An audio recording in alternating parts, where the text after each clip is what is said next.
Civics की book में chapter number 1 और चैप्टर का नाम है बेटा समानता।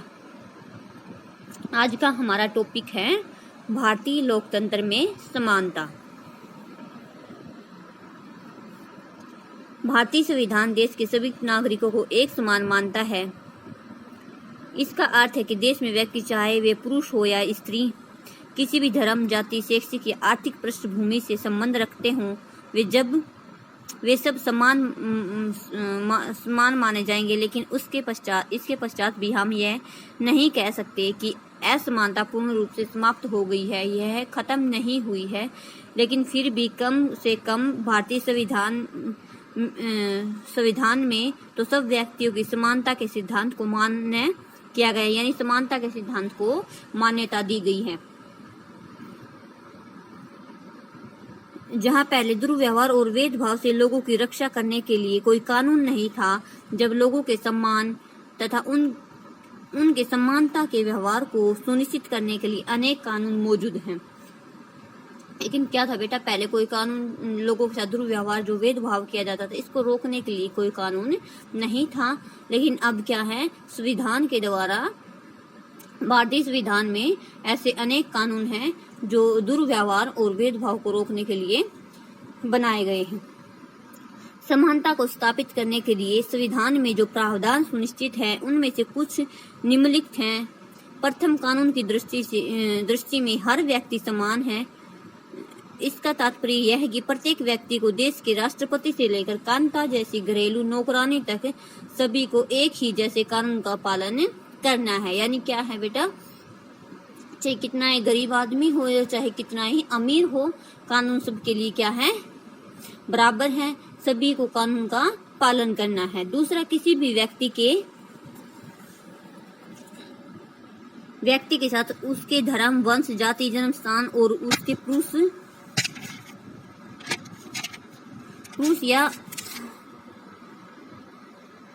या स्त्री होने के आधार पर भेदभाव नहीं किया जा सकता। तीसरा, प्रत्येक व्यक्ति, यानी दूसरा क्या है बेटा, किसी भी व्यक्ति के साथ उसके धर्म, वंश, जाति और जन्म स्थान और उसके पुरुष या स्त्री होने के आधार पर भेदभाव नहीं किया जा सकता। और तीसरा है बेटा, तीसरा प्रावधान है कि प्रत्येक व्यक्ति सार्वजनिक स्थानों पर जा सकता है, जिनमें खेल के मैदान है, होटल है, बाजार, दुकानें आदि सम्मिलित हैं। सभी लोग सार्वजनिक कुओं, सड़कों, नहाने के घाटों का इस्तेमाल कर सकते हैं। चौथा है बेटा, चौथा जो प्रावधान है वो अस्पृश्यता का उन्मूलन कर दिया गया है। मतलब कि जो बेटा छुआछूत, ठीक है, यानी किसी को भाई नीचा माना जाता था और जिनसे के साथ अत्याचार, भेदभाव किया जाता था, उसका भी उन्मूलन यानी उसको भी खत्म कर दिया गया है। शासन ने भारतीय संविधान द्वारा मान्य किए गए समानता के अधिकार को दो तरह से लागू किया है। पहला, यानी जो बेटा शासन ने जो भारतीय संविधान द्वारा जो माने गए हैं, यानी जो प्रावधान दिए गए हैं, जो कानून बनाए हैं, उनको दो तरीकों से लागू किया गया है। पहला, कानून के द्वारा तथा दूसरा सरकार की योजना व कार्यक्रमों के द्वारा सुविधाहीन समाजों की सहायता करके। भारत में ऐसे अनेक कानून हैं जो व्यक्ति के समान व्यवहार प्राप्त करने के अधिकार को सुरक्षा प्रदान करते हैं। यानी किसी के साथ भेदभाव नहीं कर सकते। अगर कोई करता है तो भैया ऐसे कानून बनाए गए हैं, वे कानून की रक्षा करेंगे। भारत में ऐसे अनेक कानून हैं जो व्यक्ति के समान व्यवहार प्राप्त करने के अधिकार को सुरक्षा प्रदान करते हैं। कानून के साथ साथ सरकार ने उन समुदायों जिनके साथ काफी लंबे समय तक असमानता का व्यवहार हुआ है, उनका जीवन सुधारने के लिए अनेक योजनाएं और कार्यक्रम लागू किए हैं। ये योजना यह है कि सुनिश्चित करने के लिए चलाई गई हैं कि जिन लोगों को अतीत में अवसर नहीं मिले, अब उन्हें अधिक अवसर प्राप्त हो सके या अधिक अवसर प्राप्त हो सकेंगे। इस दिशा में सरकार द्वारा उठाया गया एक अहम कदम है मध्याह्न भोजन की व्यवस्था। मध्याह्न भोजन की व्यवस्था यानी कि बेटा जो सरकारी स्कूलों में दोपहर के टाइम जो भोजन दिया जाता है, उसको बोला जाता है बेटा मध्याह्न या मिड डे मील। इस कार्यक्रम के तहत सभी सरकारी प्राथमिक स्कूलों के बच्चों को दोपहर का भोजन स्कूल द्वारा दिया जाता है। यह योजना भारत में सर्वप्रथम तमिलनाडु राज्य में आरंभ की गई। और 2001 में सर्वोच्च न्यायालय ने भी सभी राज्य सरकारों को इसे अपने स्कूलों में 6 महीने यानी कि 6 महीने के अंदर प्रारंभ करने के निर्देश जारी कर दिए गए थे। मतलब कि ये योजना बेटा सबसे पहले भारत में कहाँ से शुरू हुई थी? तमिलनाडु राज्य से। और उसके फिर जो सर्वोच्च न्यायालय उसने आदेश दे दिए थे कि भाई सभी राज्य यानी कि जितने भी हमारे देश में राज्य हैं सभी इस योजना का आरंभ करें और 6 महीने के अंदर इसको शुरू करें। इसको जो बेटा मैंने अंडरलाइन कर रखा है उसको आप भी अंडरलाइन कर लीजिए। काफी इस कार्यक्रम के काफी सकारात्मक प्रभाव हुए। उदाहरणार्थ दोपहर का भोजन मिलने के कारण गरीब बच्चों ने अधिक संख्या में स्कूलों में प्रवेश लेना और नियमित रूप से स्कूल आना जाना आरंभ कर दिया। शिक्षक बताते कि पहले बच्चे खाना खाने अपने घर जाते थे तथा फिर वापस स्कूल लौटते ही नहीं थे, लेकिन अब जब से स्कूल में दोपहर का भोजन मिलने लगा है उनकी उपस्थिति में काफी सुधार आया है। वे माताएं जिन्हें पहले अपना काम छोड़कर दोपहर में बच्चों को खाना खिलाने के लिए घर आना पड़ता था, अब उन्हें ऐसा नहीं करना पड़ता है।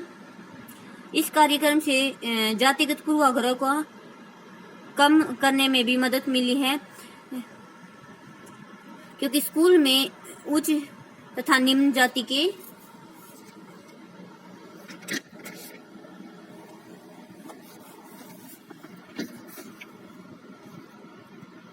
बच्चे साथ साथ भोजन करते हैं। तथा कुछ स्थानों पर तो भोजन पकाने के लिए दलित महिलाओं को काम पर रखा गया है। मध्याह्न भोजन कार्यक्रम ने गरीब विद्यार्थियों की भूख मिटाने में भी मदद की है, जो प्राय खाली पेट स्कूल आते थे और इस कारण पढ़ाई पर ध्यान केंद्रित नहीं कर पाते थे। चूंकि शासकीय कार्यक्रम अवसरों की समानता बढ़ाने में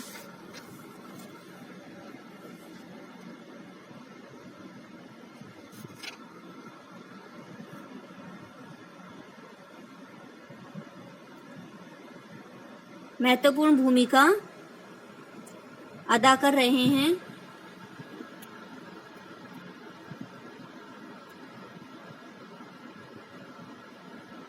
किंतु अभी भी बहुत कुछ करने की आवश्यकता है। मध्याह्न भोजन कार्यक्रम में निर्धन बच्चों का स्कूलों में प्रवेश तथा उनकी उपस्थिति तो बढ़ा दी है, परंतु फिर भी इस देश में वे स्कूल जहां अमीरों के बच्चे जाते हैं उन स्कूलों के से बहुत अलग हैं। यानी क्या है बेटा, जो हमारे सरकारी स्कूल हैं वो अब भी क्या है, पिछड़े हुए हैं। ठीक है, यानी कि उनमें अभी भी सुधार की आवश्यकता है। यानी जो प्राइवेट स्कूल हैं, बड़े बड़े स्कूल हैं जिनमें अमीरों के बच्चे जाते हैं, उनकी तुलना में क्या है, वे स्कूलों उन सरकारी स्कूलों को अभी सुधार की आवश्यकता है। यानी सरकारी स्कूलों को और भी अधिक सुधार करने की आवश्यकता है।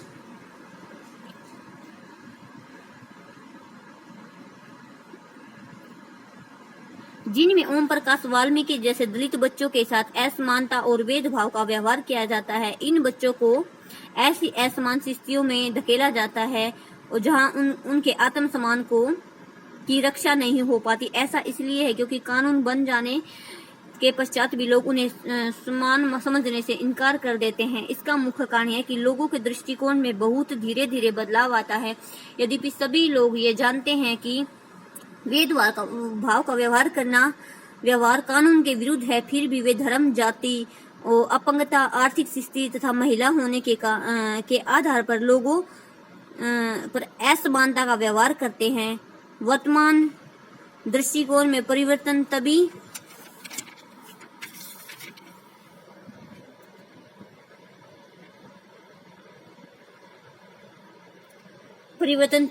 संभव है जब लोग ये विश्वास करने लगे कि समाज में कोई भी कमतर नहीं, यानी कि बेटा कोई भी कम नहीं है तथा प्रत्येक व्यक्ति सम्मानजनक व्यवहार का अधिकारी या हकदार है।